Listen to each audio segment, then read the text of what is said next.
What is up, guys and girls? Hurricane Liz here, and in this video I talk about the 5 essential tools that you must have in order to be able to start your very own Walmart 2-step dropshipping store. And guess what? I'm feeling a little generous. I'm gonna throw in a bonus thing that you should know about, and I'm gonna show you how to hack your way past that. You don't really need it. I'm gonna show you a tip and a trick to get around that. So I'm super fired up to show you these things. I hope you're fired up. Let's do this. All right, so I'm gonna go in and show you guys the 5 essential tools that you're going to need if you're going to be drop shipping on Walmart. Now, these tools I'm talking about are the physical tools, except for one of them. These are the tools that you're gonna need for the shipping aspect of Walmart, meaning when you receive packages to your warehouse or to your home and you've got to repackage them, these are the 5 things you need. I'm not talking about anything beyond that, so that's what we're talking about in this video. But first, just remember my email is below in case you do want to talk about how to do a Walmart 2-step dropshipping store on your own, and or you want full-on automation. This is the safest, absolute fastest way to grow your Walmart, either passive or active income. And it's going to stand the test of time because how it's very specifically set up. Again, this is not a standard dropshipping store. It's a 2-step one, which means it meets Walmart's terms of service and it will not get shut down as long as the metrics line up really well. So let's just jump into tool number 1. Tool number 1 is the only virtual tool out of all these tools that you will need. And actually I'm gonna throw in a bonus tool, tool number 6. So there's 6 tools, but 5 are essential. So if you hang on till the end of the video, I will show you the 5th and final essential tip. And I will also show you how to hack that particular tool so you don't necessarily need it. So it's not really needed. That's why I just threw it in as a bonus. So let's get into the first virtual tool, and the only virtual tool on this list, and that is ShipStation. Without a shadow of a doubt, you're going to need this because it makes it very easy to, first of all, price shop for the cost of shipping. And since the cost of shipping is essential to making this store profitable, you're going to need this. So I'll show you really quickly, just a quick brief rundown of the platform, but also where you get that approximation for the shipping.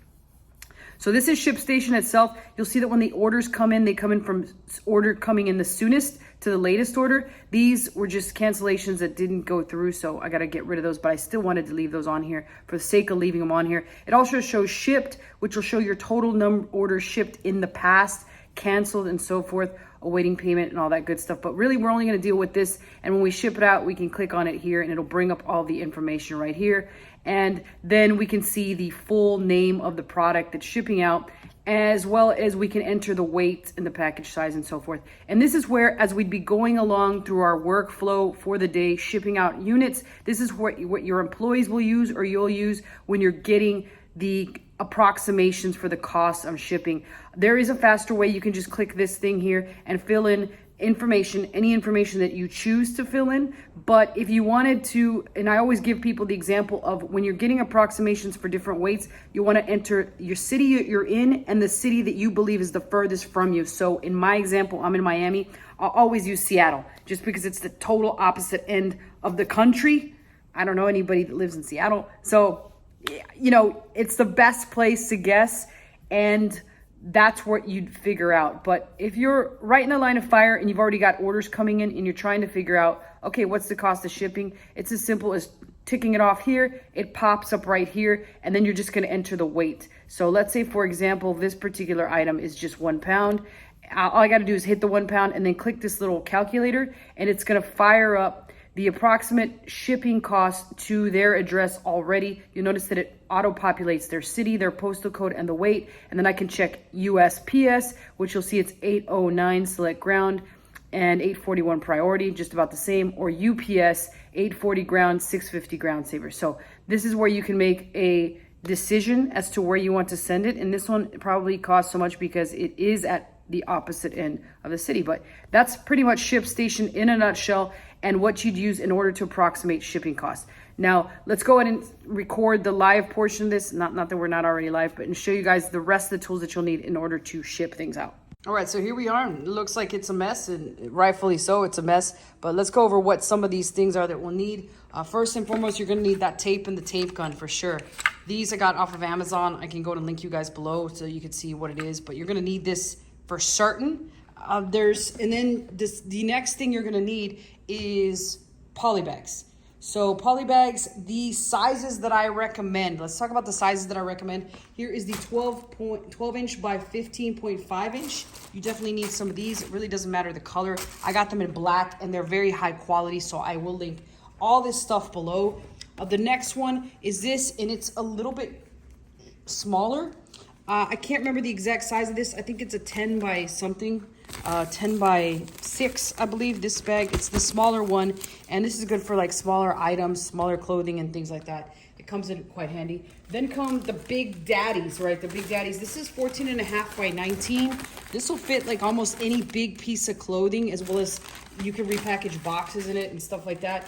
And by boxes, I mean things like, let's say, I don't want to say you got some light bulbs. You definitely don't want to do that. But let's just take, for example, this dip and joint for dogs. If you were going to package this up, this would probably go real well in that. It could go in this, but this might be a little too flimsy for it. So it could go in something like that, or if it's a bigger package. And then comes the biggest of all. This is, I think this is 24 by 19. So it's a really big one. This thing I like to use for, you'll notice it's massive.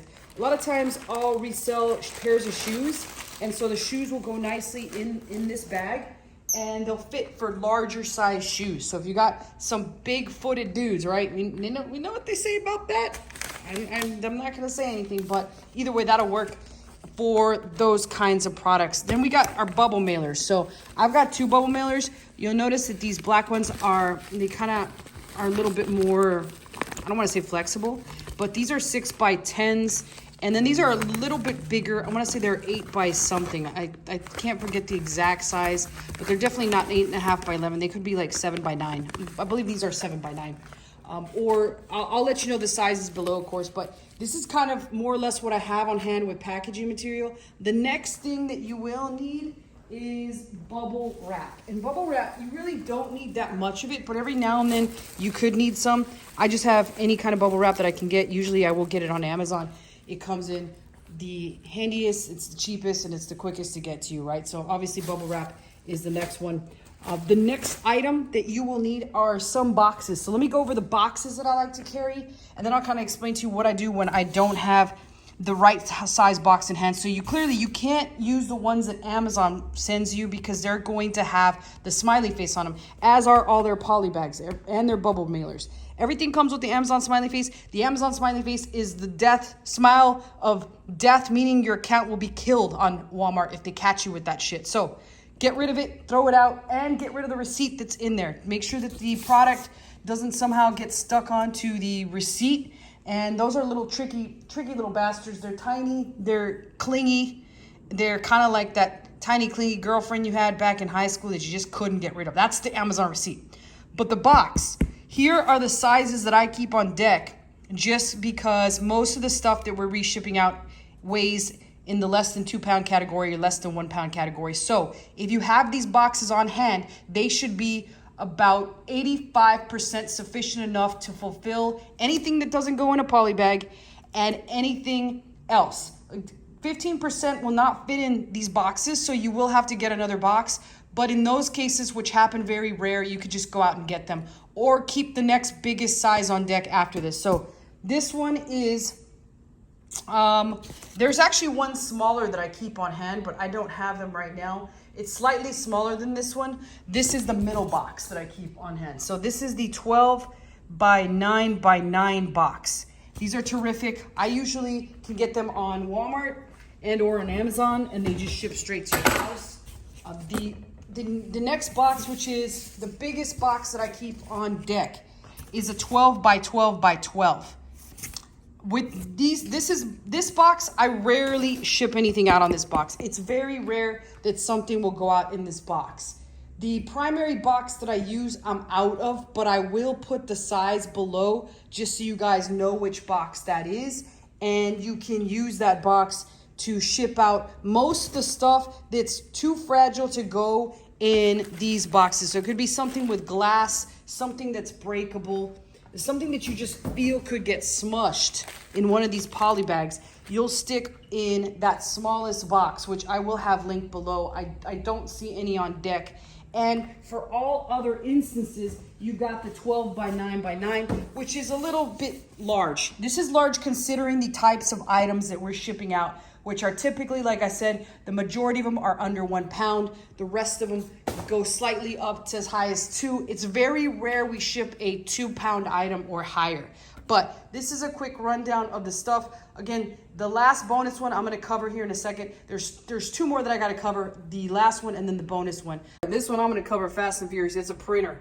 This will take care of everything. You can get fancier and get a label printer. If you want to, go for it by all means. But since I just run these tests out of my house, I don't need it. In our warehouse, we have label printers that we just slap on there. And this will do the entire job. So you don't need anything fancier than your printer, especially if you're bootstrapping the operation. Later on, you can upgrade to a label printer. And here is the final bonus item. You don't necessarily need this, and I'll tell you why, but I recommend it. This is a scale. In my case, it's a digital scale, connects to the wall. It's a great product. I've had this for probably over 10 years, and it works terrific. But here is the tip, the huge tip on how you don't need the scale.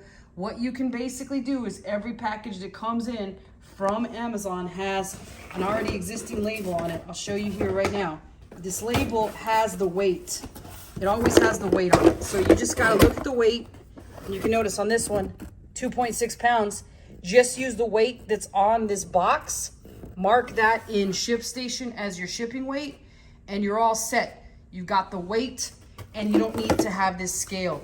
Now, in the future, I do still recommend it just to double check. A lot of times Amazon will cheat. Most of the time they're using their own provider to ship that stuff out, so they'll cheat with the weight. So you don't want to get stuck and get caught at the post office. I've never been caught because I usually just am honest, Abe, and I put the right amount, but you could potentially get caught if you're just cheating that way and you're not measuring it. So that's it for this video. Hopefully you enjoyed all these tips. As usual, like I said, my email is below in case you want to talk about either doing this yourself and or doing full-on automation. Either way, I got your questions, I got your comments, I'll respond.